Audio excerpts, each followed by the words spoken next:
Mga kapatid, may nagtatanong guys. Dito daw sa solar hybrid na setup ko, ano daw yung priority? Ano daw yung setup? Papakita ko sa inyo guys ha kung ano yung setup dito. Ang priority po dito is solar. Ang mode po siya is naka SBU. Solar, tapos secondary battery, tsaka papasok ang utility. So naka SBU po siya guys. Tingnan nyo dito guys ha. Ayan. Hopefully makikita nyo. Etong topic natin na ngayong umaga is related po siya sa ating backup power. So, di ba kung nakita nyo yung ating previous post, hybrid pong setup natin. Ito po yung nagdadala. Mayroon po dito sa isa na naman para sa ating server at saka isa sa lalim. So, dito tayo mag-focus ngayon, guys. Ito yung main. Kasama po dito yung buong bahay, okay?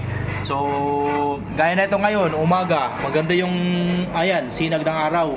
Okay yung sinag ng araw. So ginawa ko guys, ang settings ko talaga is ganito.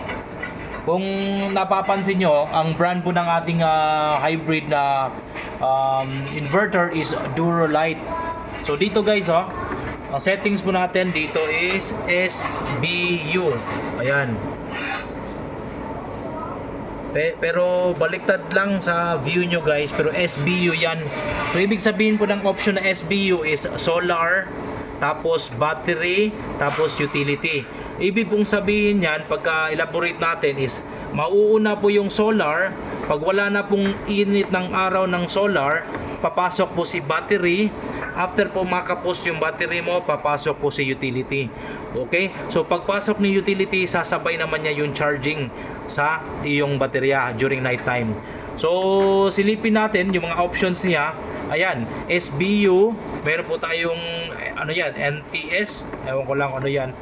So meron namang option na SUB, okay, solar, tapos after mawala yung solar, utility bago mag-battery. So SBU, solar, battery, utility, yun yung mga options niya guys. Ayan, pero sa akin, in my case, SBU po tayo guys. Ayan ha.